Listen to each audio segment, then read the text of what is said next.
GDP ratio है, उसके कारण जो इन्फ्लेशन का इशू है वो हमारे ध्यान में, हम लोग इसको वर्कआउट कर रहे हैं। दूसरा ये भी है कि अभी डिमांड जो है वो सबड्यूड है, तो इन्फ्लेशन एक चीज है जो आरबीआई के द्वारा भी कहा जा रहा है। तो अगर प्रोएक्टिवली सरकार काम कर रही है तो मुझे लगता है कि आने वाले समय में जीडीपी अच्छी और करेगी, और यह उसका एक इंडिकेशन तो नहीं कहता, लेकिन मतलब ये है कि हम भी इसका स्वागत करते हैं, खुश हैं कि ये नंबर ठीक है। और अगर आप इंडस्ट्री लोगों से बात करेंगे तो उनका कॉन्फिडेंस, मैं देखता हूँ उनका कॉन्फिडेंस लेवल इकोनॉमी पे अच्छा है। ग्लोबल भी जो फंड फ्लो आ रहे हैं, एफडीआई आ रहा है, रिजर्व बढ़ रहे हैं, उस सब से लगता है कि पॉजिटिवली इकोनॉमी हमारी जो रिवाइव हो जाएगी फास्ट। मुझे तो यही बात ज़्यादा ठीक लग रही है कि our economy is on the right path, in right direction. जो प्रॉब्लम्स हैं उसके ऊपर सरकार पूरी तरह से जागरूक है। एक्सपोर्ट का बड़ा स्कोप है हमारे यहाँ पे, ग्लोबल इकोनॉमी भी रिवाइव हो रही है। फिर PLI scheme, production linked incentive, आपने जो 3 पॉइंट रखे हैं, एक तो कि बोरोइंग को लेकर के सरकार कंसर्न है, उसको ये देखना है कि कितना डेफिसिट करना है। इन्फ्लेशन को लेकर के भी वो चिंतित है, और डिमांड कैसे पुश की जाए इसको भी। ये 3 बड़े महत्वपूर्ण पॉइंट आपने रखे हैं सर। इसको थोड़ा सा लेट में खोलते हैं, एक बार नंबर की डिकोडिंग करा लें। डॉक्टर हीरानंदानी, आप इन नंबर को अगर एक्स्ट्रापोलेट करें इस परिस्थिति में जहां आप इस समय हम खड़े हुए हैं, तो आप कितना कॉन्फिडेंट है, जैसा कि गोपाल जी कह रहे हैं कि सब कुछ बढ़िया तो चल रहा है? मैं कॉन्फिडेंट जरूर हूं, और गोपाल कृष्ण जी से मैं सहमत हूं इसके बारे में कि हमारा जो एंड मकसद है और डबल डिजिट ग्रोथ आएंगे, वो नक्की है कि हो सकता है। लेकिन 2-3 बातें हैं जहां इंटरवेंशन की बहुत जरूरत है। एक है vaccination, vaccination, vaccination, vaccination, vaccination. मेरे अंदाज से इसके ऊपर और जोर देना चाहिए, नहीं तो हमारे थर्ड वेव जो आ जाएगी उसमें हमें बहुत तकलीफ हो जाएगी। तो इसलिए हम ये सोचना नहीं है कि केंद्र सरकार है, स्टेट सरकार है, प्राइवेट सेक्टर है, इसके ऊपर वैक्सीनेट के ऊपर जितने पैसे लगाने हैं, फाइजर लगाना है, कुछ भी लगाना है, वो लगाना ही चाहिए और जल्दी से लगाना चाहिए। ये डिफरेंसेस हमें पूरा करना है। दूसरी बात रही कि इंटरवेंशन जो इंडस्ट्रीज में तकलीफ में है, जैसे हॉस्पिटैलिटी देखिए, ट्रैवल एंड टूरिज्म देखिए, एसएमईज देखिए, इनफॉर्मल सेक्टर है, तो मेरे अंदाज से यहाँ इंटरवेंशन देने की बहुत ही ज्यादा जरूरत आज के तारीख पे है। वित्त मंत्री ने जरूर कहा कि वो बाद में करेंगे, लेकिन ये सेक्टर्स को इतने परेशान है कि अब नहीं देंगे तो कदाचित कुछ प्रॉब्लम्स वहां होंगे जहां वो उठ नहीं पाएंगे। तो मेरे अंदाज से इसके ऊपर काफी जोर देना चाहिए। लेकिन उनकी बात सही है, जैसे आप स्टील सेक्टर देखिए, सीमेंट सेक्टर देखिए, कुछ एक्सपोर्ट्स के क्षेत्र देखिए, तो उनमें जो बढ़ोतरी हुई है वो एब्सोल्युटली फैंटास्टिक रही है और वो हमको बचा देगी। और जो हमारे जो कलेक्शंस भी हैं, टैक्स कलेक्शंस हैं, वो भी काफी अच्छे रहे हुए हैं। तो ओवरऑल तो हम पहुंच जाएंगे, लेकिन हमें सावधान रहना है कि इंटरवेंशन के सिवाय वो डबल डिजिट नहीं होगा। तो उनको ये इंटरवेंशन करनी पड़ेगी, आज करें 2 महीने के बाद करें, वो वित्त मंत्री के हाथ में है और उनके एडवाइजरी ग्रुप जो करते हैं वो करें, लेकिन करना पड़ेगा, वो नक्की है। और ये नहीं करेंगे तो जो आप डबल डिजिट का सोच कर रहे हैं वो नहीं हो सकता। तो ये दोनों बातें हैं, उनकी बात सही भी है, लेकिन ये इंटरवेंशन पर गौर करने की आवश्यकता है। गोपाल जी जो है बार्कलेज वाले कैंप में है। बार्कलेज ये कहता है कि ये प्रॉब्लम सिर्फ 1 क्वार्टर की है और वहां से आगे जाते हुए ठीक हो जाएगी। तो गोपाल जी मानते हैं कि वो 2-3 महीने की बात है, निकल जाएगी। लेकिन अतुल जोशी जी, 1.6% Q4 में नंबर आया है, जो बहुत बढ़िया नंबर कह सकते हैं आप, जिस बुरी स्थिति से निकल के हम लोग आए हैं। लेकिन अब जो परिस्थितियां बन रही हैं, तो हमारे लिए मुझे ये नंबर को डिकोड करके बताइए कि जो इस समय हम जहां जिस जंक्शन पे खड़े हैं, आगे का रास्ता इन नंबर्स को इंप्रूव करता हुआ दिखेगा, या इस परिस्थिति में एक शार्प, क्या कह सकते हैं, टैंक हो सकता है और उसके लिए स्पेशल एफर्ट की जरूरत पड़ेगी, वरना वो रिपल इफेक्ट बन जाएगा? नहीं, डेफिनेटली ये नंबर को हमको थोड़ा स्केप्टिकली भी देखना चाहिए। एक मैं अगर एग्जांपल दूं कि हमारा जो 8 कोर इंडस्ट्रीज है उसमें 3 इंडस्ट्री को छोड़ के बाकी के सबका नंबर नेगेटिव है। और किसका नंबर पॉजिटिव है? तो स्टील है जिसमें 23% की ग्रोथ दिख रही है। अगर हम सीमेंट देखें उसमें 21% की ग्रोथ है, 32% की ग्रोथ है, और इलेक्ट्रिसिटी में 21% की ग्रोथ है। तो हमारा जो कोर इंडस्ट्री है जिसके ऊपर पूरा इंडस्ट्री का ढांचा खड़ा हुआ है उसमें 8 में से 5 नेगेटिव है और 3 पॉजिटिव है। और जो पॉजिटिव है उसमें प्राइस इन्फ्लेशन है। अब स्टील की प्राइस लगभग 2 गुना हो चुकी है, सीमेंट की प्राइस काफी बढ़ चुकी है, 50% से भी ज्यादा।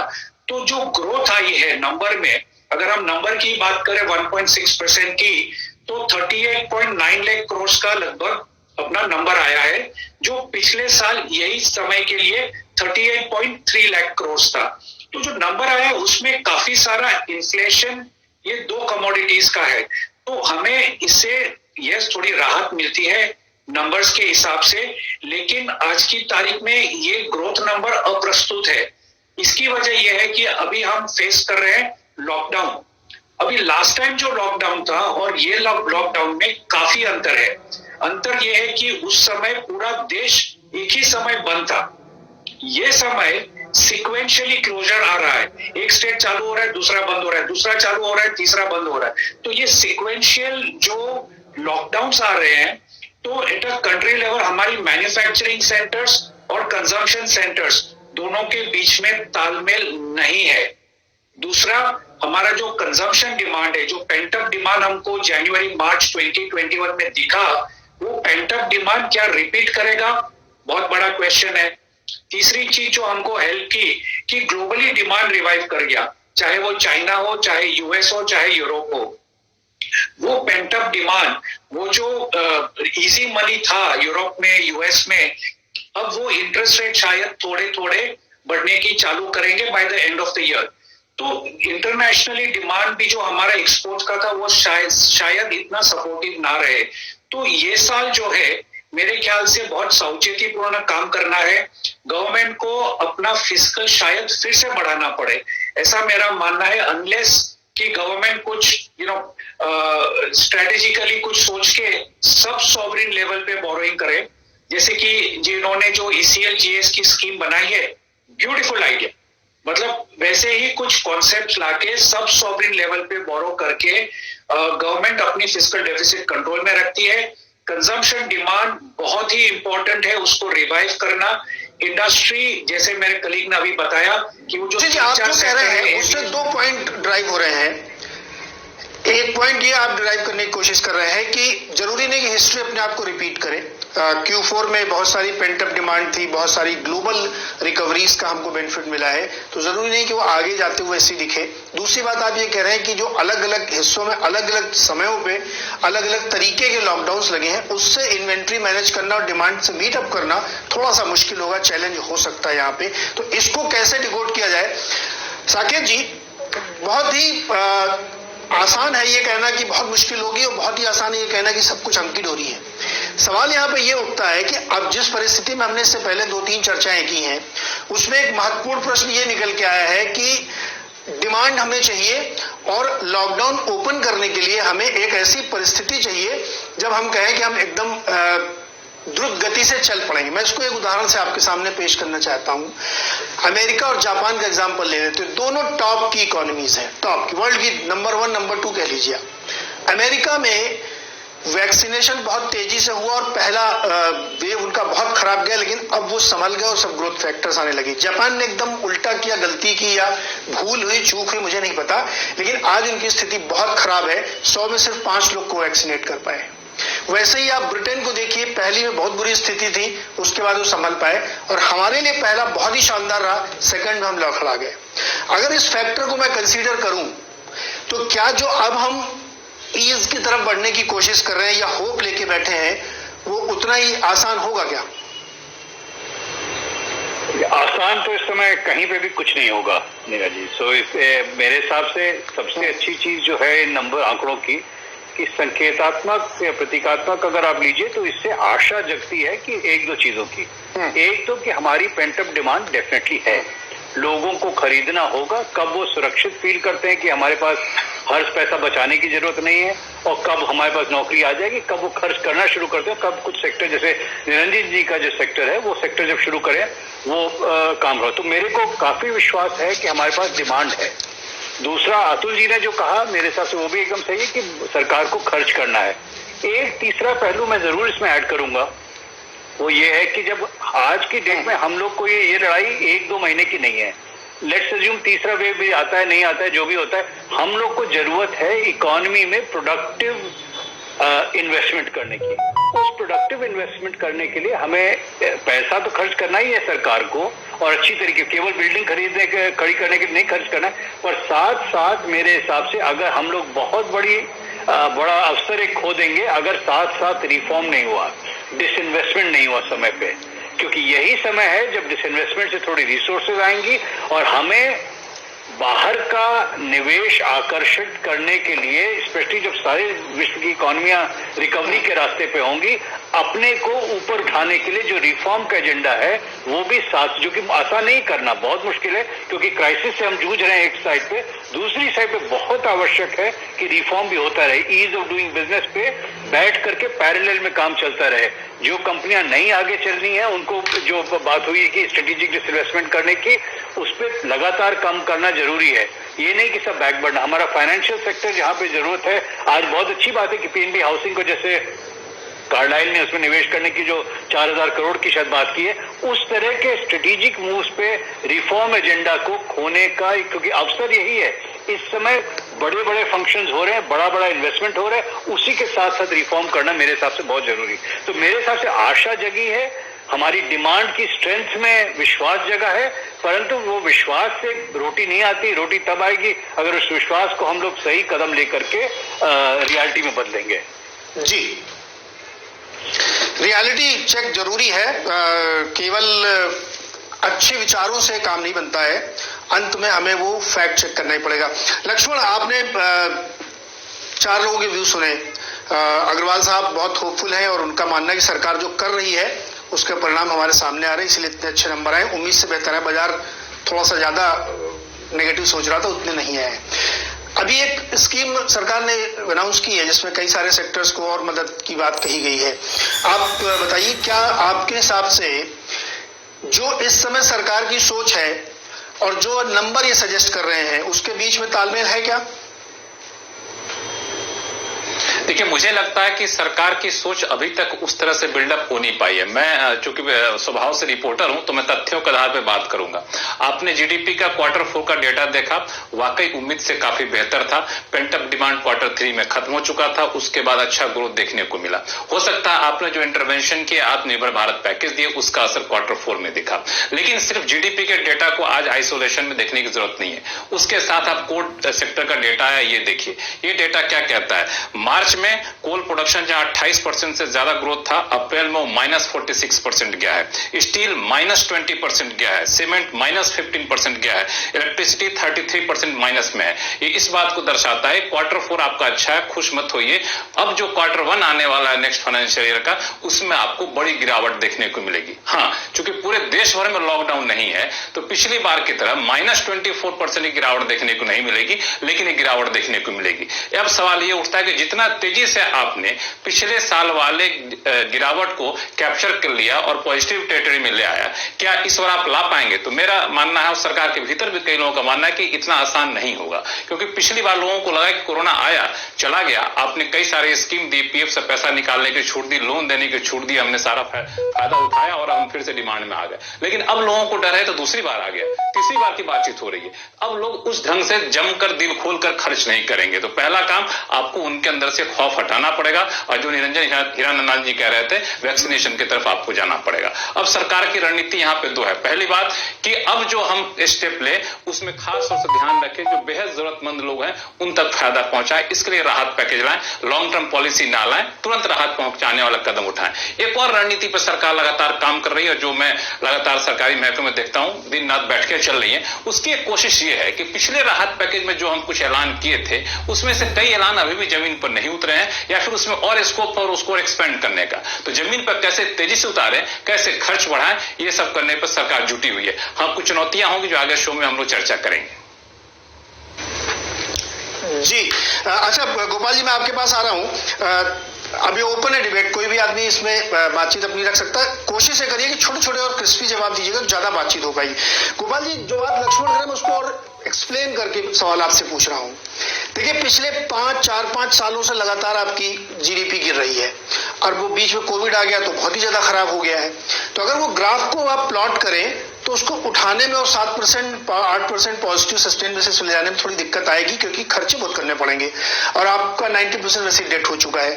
अब 3 सवाल आप स्वयं कह रहे हैं कि इन्फ्लेशन एक बड़ा कंसर्न है जिसके लिए सरकार चिंतित है, बोरोइंग को लेकर के सरकार चिंतित है, और डिमांड कैसे पुश होगी। तो मैं तो सिर्फ 3 नंबर आपके सामने रख रहा हूं, आप इनको एक्सप्लेन कर दीजिए, लोग आपसे सवाल पूछेंगे। WPI 10.5%, क्रेडिट ग्रोथ 5.7% है जो पहले से गिर रही है, और क्रूड जो है $70 पे खड़ा है। ओपेक की बैठक हो रही है, तमाम देश ग्लोबल रिकवरी को देखते हुए प्रोडक्शन बहुत ज्यादा काट भी नहीं देंगे, बढ़ा भी नहीं देंगे, तब भी प्राइस 80 की बातें हो रही हैं। इन 3 चीजों के मद्देनजर आप अपने आप को कैसे स्ट्रेटजाइज कर रहे हैं, कैसे आप ये बिलीव करा रहे हैं लोगों को कि सब कुछ ठीक हो गया है? ठीक है नीरज जी, मैं 2-3 बातें आपसे कहूंगा, ये तीनों पॉइंट का भी जवाब दे देता हूँ। सबसे पहले केवल ये आज के जीडीपी फिगर्स को ही देखे, इसलिए मैंने कहा कि अगर सरकार के पास आने वाले समय के कंसर्न्स को ध्यान में रखते हुए पॉलिसी मेजर्स लेने का जज्बा है तो फिर यह कंसर्न्स और चैलेंजेस रहेंगे, लेकिन उसको हम टैकल कर लेंगे। पहली बात यह है कि केवल ये फिगर्स ही ना देखें, डायरेक्ट टैक्स कलेक्शन जो मंथली रिपोर्ट है स्टेट ऑफ द इकोनॉमी की मिनिस्ट्री ऑफ फाइनेंस की, उसने बताया कि रिवाइज्ड एस्टिमेट से भी डायरेक्ट टैक्स कलेक्शन 4.5% से बढ़ा है और लास्ट ईयर के अनुसार 5% से बढ़ा है। इनडायरेक्ट टैक्स कलेक्शन में रिवाइज्ड एस्टिमेट से 8.2% इंक्रीमेंट हुआ है और वैसे 12% से भी ज्यादा परसेंट से इंक्रीमेंट हुआ है। पिछले 6 महीने में जीएसटी 1 लाख करोड़ से हर महीने 6 महीने में कंटिन्यूसली ऊपर हुआ। इस महीने तो 1,40,000 करोड़ 41,000 करोड़ का हुआ। तो यह जो अपने आप में फिगर्स जो है ना, यह भी कॉन्फिडेंस देती है। और सरकार जो कुछ लोग कह रहे थे कि आप फिस्कल स्टिमुलस को हेलीकॉप्टर मनी से पैसा सरकार को डालना चाहिए, तो वो इन्फ्लेशनरी होगा, इसीलिए सरकार उस तरह के फिस्कल स्टिमुलस को अभी नई चर्चा में ला रहे, सोच रहे हैं। और जो वित्त मंत्री जी के हिसाब से भी जो बयान दिया है कि जो अभी हमारे पूर्व वक्ता ने भी कहा कि वो जो ग्राउंड लेवल पे वो स्टिमुलस जब पहुंचेगा तो इकोनॉमी को बहुत ज्यादा वो सपोर्ट करेगा। और आप केवल यही नहीं, इन फिगर्स के साथ आप एक्सपोर्ट देखिए, हमारा 197% एक्सपोर्ट बढ़ा है। तो और जो है जो डेफिसिट है, ट्रेड डेफिसिट भी कम हुआ है पीछे। तो यह सारी चीजें, या और ये जो पेंटअप डिमांड वाला जो कई लोग कहते हैं, वो वैसी बात नहीं है। पेंटअप डिमांड का इम्पैक्ट नहीं है, ग्लोबल रिकवरी का है और सरकार का जो खर्च है हेवीली, उस सब का इम्पैक्ट है। और ये जो कोर सेक्टर वाला जो है डेटा, उसमें भी अगर 8 कोर सेक्टर का ओवरऑल देखें तो 8 कोर सेक्टर में ग्रोथ जो है 6.8% की ईयर ऑन ईयर हुई है। जो PMI data, manufacturing data index है, वो भी 55.5 से ऊपर है, तो मैन्युफैक्चरिंग भी एक्सपैंड हुई है, इंडस्ट्री का कॉन्फिडेंस है। तो सरकार कंटिन्यूस अपना जो खर्चा है ग्राउंड लेवल पे, जो 6 लाख करोड़ का NIP है, उसको बहुत तेजी से इंप्लीमेंट कर रही है। जो लोग कुछ कहते हैं कि सेंट्रल विस्टा ना बनाओ और कंस्ट्रक्शन एक्टिविटी नहीं करेंगे, इस तरह की एक्टिविटी सरकार को खर्चा करना है, इंफ्रास्ट्रक्चर में करना है, वैक्सीनेशन में करना है, हेल्थ इंफ्रास्ट्रक्चर में करना है। तो वह सरकार, और PLI में 2 लाख करोड़ का इंसेंटिव सरकार देने वाली है, प्रोडक्शन लिंक इंसेंटिव। इतना ज्यादा इंडस्ट्री के लोग, 13-14 इंडस्ट्री के लोग खुश हैं, उससे मैन्युफैक्चरिंग बहुत तेजी से बढ़ रही है। और यह भी एक चीज हमारे ध्यान में है कि जैसे हॉस्पिटैलिटी सेक्टर है वो खराब है, उसमें अगर सरकार पैसा पुश भी करेगी, वो रिवाइव अभी नहीं होगा, तो उसकी आवश्यकता जरूर है, लेकिन सरकार प्रायोरिटाइज करती है कि कहाँ पे मल्टीप्लायर इफेक्ट ज्यादा होगा। मेरा ये गोपाल जी रुकिए, अभी छोटे छोटे जवाब जी, छोटे रखे तो ज्यादा बात हो। गोपाल जी, आप ना प्योर इकोनॉमिस्ट की तरह बात कर रहे हैं, मतलब आप थोड़ा सा पॉलिटिशियन की तरह भी सोचिए। हमारी करेंसी को हमने प्रोटेक्ट किया है, इसलिए हमारा बड़ा अच्छा एक्सपोर्ट का फिगर हमको दिख रहा है। लेकिन एक समय बाद आके फिर वही दिक्कत करने लगता है, क्योंकि इंपोर्ट भी हमारा वैसे ही कॉस्टली हो जाता है। जोशी जी, आप सहमत है क्या गोपाल जी समझा रहे हैं हमें?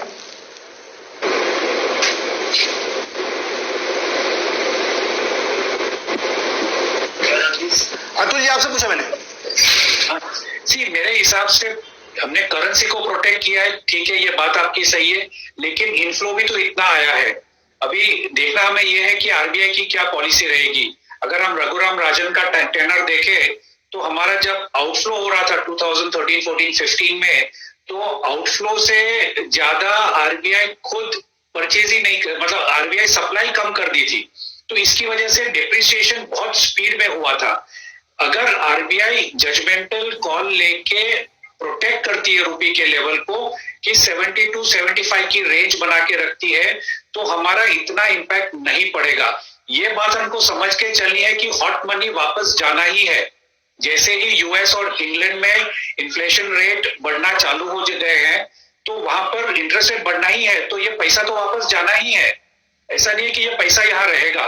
तो इफेक्ट तो अल्टीमेटली यही है कि हमको डोमेस्टिक क्या कर सकते हैं मार्केट में, डोमेस्टिक मार्केट में कैसे हम कंजम्पशन बढ़ाए। अच्छा, दूसरी एक चीज जो महत्वपूर्ण है मेरे ख्याल से ये है कि ये टाइम ग्रामीण क्षेत्र में ज्यादा कोरोना की इफेक्ट हुई है, तो जो रूरल डिमांड है वो भी इम्पैक्ट करेगा, चाहे वो एग्रीकल्चर ले लीजिए या आप दूसरी सेल्फ एम्प्लॉयमेंट ले लीजिए, तो उसको भी हमें ठीक ठाक करना है। तो मल्टीपल चैलेंजेस है, ऐसा नहीं है कि रास्ता सही है और यूनिलैटरल या 2-3 फ्रंट पे हमने काम कर लिया तो ग्रोथ बढ़ जाएगी। ये टाइम बहुत ही ज्यादा चैलेंजेस है।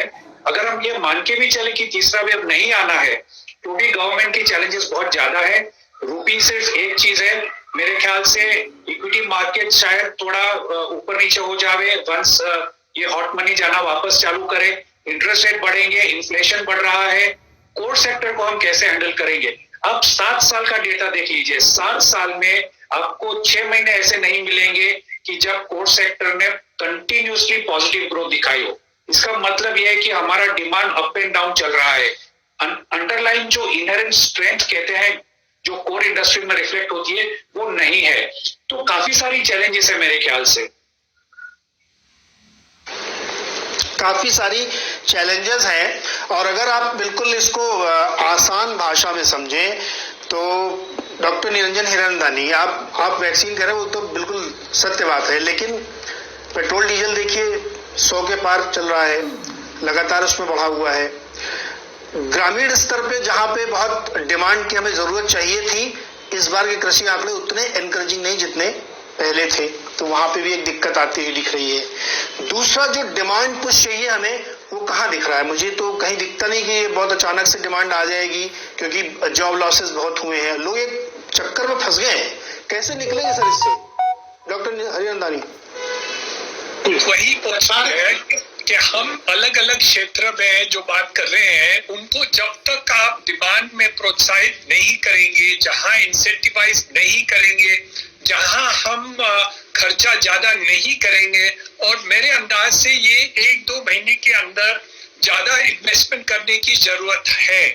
जब तक ये इंसेंटिवाइज हम नहीं करें, कुछ राहत हम दे कंज्यूमर डिमांड को इंक्रीज करने के लिए, तब तक ये इजीली स्टार्ट नहीं होगा।